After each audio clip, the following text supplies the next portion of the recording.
everyone, I'm Amanda. Welcome to our channel, Amanda Allene, which is literally just my name because I'm just that creative. And today I come to you with all the stories that I have witnessed during the month of August.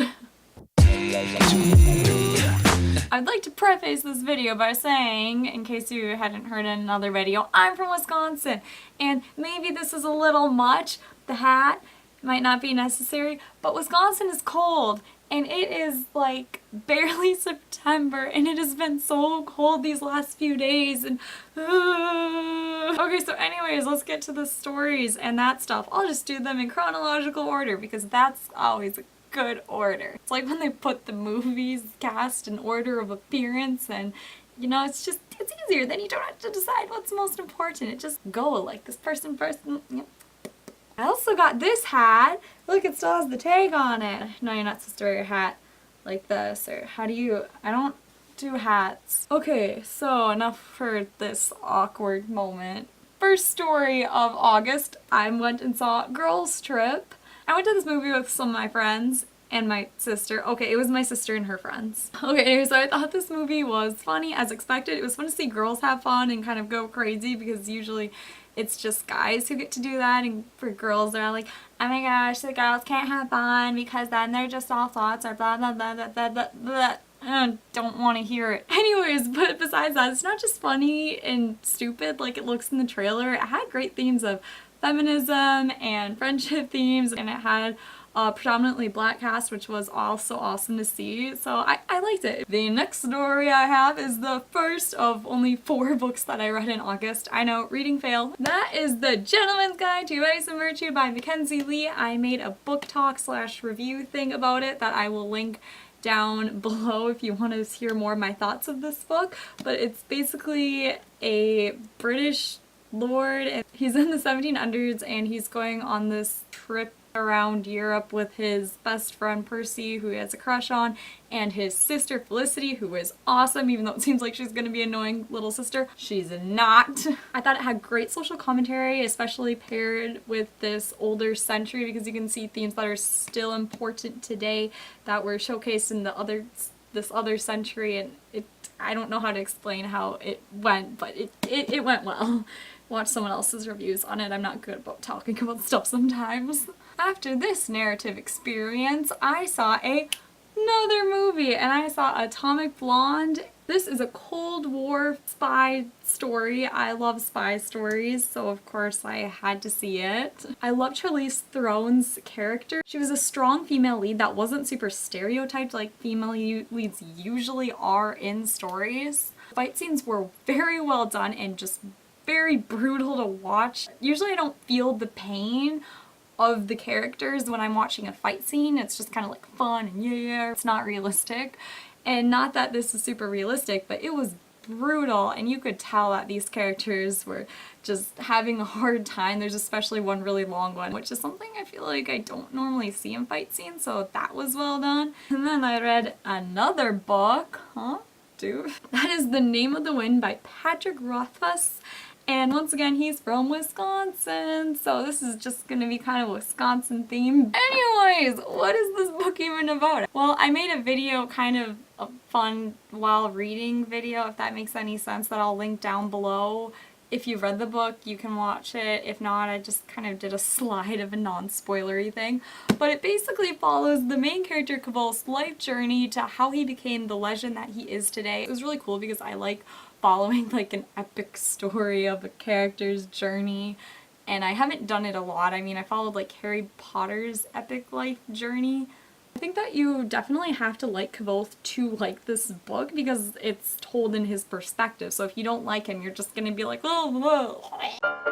Needless to say, I did enjoy Kvothe. He's kind of this brilliant, super smart kid, but he's also still a kid, so he makes these dumb mistakes. Don't do that, don't do that. And I love the author's writing style. I even just like reading his Goodreads reviews. I think he's great at taking words and making them into sentences. I bought the second book. Look at how big it is. It's 1,000 pages. I have not read this yet because I'm wanting to like kind of take a step back. It was such a big journey. I've decided this will be the one book that comes with me to Spain because I wanted to bring one book, just the comfort of having the book and just flipping through the pages and holding it and loving it. So I chose this one because what better when you're trying to cut down on space and weight than to bring a 1,000 page book.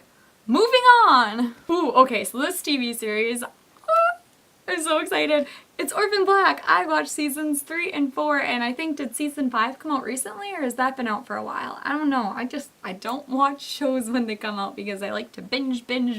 So if you don't know what it's about clones, and it's a thriller science fiction sort of thing. Ooh, it's so good. The show is so intense and it's so easy to binge. It has 10 episode seasons, which is my favorite. I just love it when there's 10 episodes. I think that allows the story arc to just go so much nicer than those stupid like 22, 24 episode seasons. Tatiana Maslany, if that's how you pronounce it, does a great job at doing all the clones because she plays all of them and they're all so unique and different, and I'm watching it sometimes thinking, wow, this is the same actress, but you wouldn't be able to tell because she does so good at it. I'm gonna talk about another book because this is a booktube channel, A Study in Charlotte by Brittany Cavallero, and I would like to make another side note that this author is also a Wisconsin resident. So A Study in Charlotte is basically a Sherlock Holmes retelling, but it's really cool because it's Holmes reimagined as a teenage girl, which is fun to see, and she still has all of these Holmes traits that you would see in like Sherlock Holmes. I like the way she was a strong lead and she was smart. I thought it was well done. And another thing I really liked about it is you can really tell that the author is a huge fan of Sherlock Holmes. I also like Sherlock Holmes, definitely not as big a fan though. Study of Charlotte was written out of total unabashed love,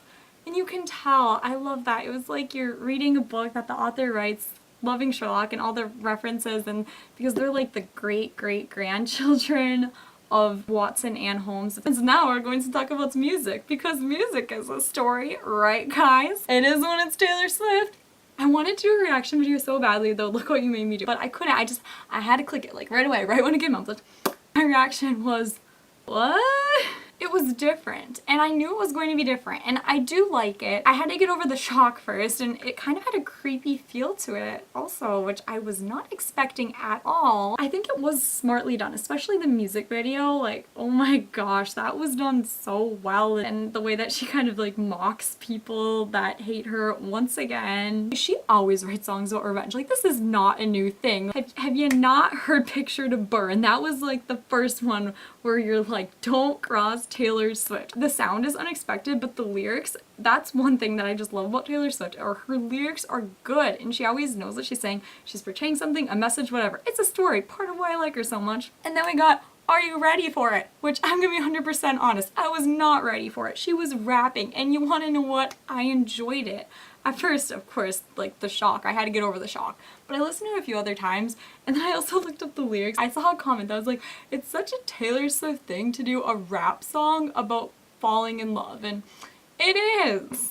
Okay, so now let's move on to the book and TV show that I'm in the middle of, and I'm not going to mention it in my next wrap-up. I'm probably not going to do a next wrap-up because I'm fully expecting to not watch a single new movie or watch a television series or read a book in the month of September. So I am currently reading History Is All You Left Me by Adam Silvera, and I'm reading a library copy, so I don't know if it's reflecting. I read More Happy Than Not, and I remember just...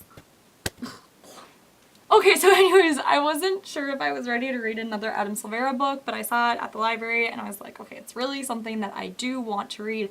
I think it's going to be good. It's hard to read. I feel like it's something that I should have been able to read in 2 days because it's so thin, but it hurts. And let me explain why by giving a short synopsis of the book.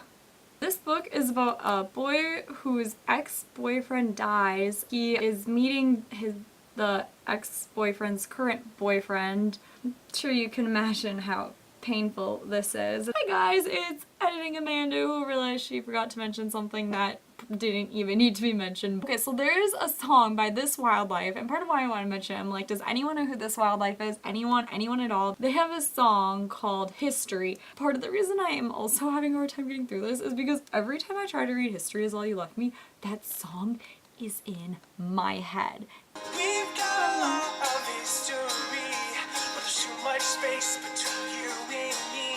I'm so scared to see how it ends. And then finally, I have the TV show that I'm in the middle of watching. I only have 2 episodes left. There are only 8 episodes though, and that is Cable Girls, which is a Netflix original series. So, story. I was looking for shows to watch in Spanish since I'm failing, but still kind of trying to study Spanish before I leave. My Spanish is like very bad. It's gonna be rough. Anyway, so I found Cable Girls, which I actually really enjoy. I was just going to watch it as something so that I can watch it in Spanish and kind of like remember listening to the language. And it's so interesting. I'll just explain what it's about real quick. It's set in Madrid. It's in the 1920s, which, I mean, we're just setting up something that I'm really going to enjoy. It deals a lot with feminism during that time, which I just love. Like, it has everything I love. That Spanish, we got a neat city, we have the 1920s, and we have feminism. Oh, and also there's thieves. Like, they're stealing stuff, which I forgot to mention that. That's always something that I enjoy. I'd recommend it. It is dubbed in English. I believe it had to be originally in Spanish. I listened to like 30 seconds in English and oh my god, it was horrible. I'd recommend if you want to watch it not in Spanish to put English subtitles on. Anyways, that's all that I have today. We just have to end this, guys. Just gotta end this. So tell me about if you have like read/watched any of these things too, how you felt about them. Oh, also, I have a Goodreads and an Instagram and Twitter. I don't know if anyone reads the descriptions, but I'm always like having some weird comment about Twitter on my videos because I'm gonna be 100% honest. I don't know what Twitter is or how to use it at all. I don't get how it works. Like, even on YouTube, there are a lot of things where I'm like, what is that? Like, any social media thing, I just like what do? You tweet? Am I supposed to tweet? Or am I supposed to retweet stuff? Am I supposed to like comment? I want to do book Twitter. Is book Twitter a thing? Is there a hashtag or something? Is that like how you find it? You search the hashtags. So it's just, this is turning into some embarrassing rant about me not knowing what Twitter is. If someone wants to give me a detailed description answering any of these down below, if you've watched to this point for some miracle, then tell me. People have said that that's where some of the conversation is, on the Twitter. And I'm like, what's the Twitter? Anyway, so sorry about that. I will see you guys next time. Goodbye.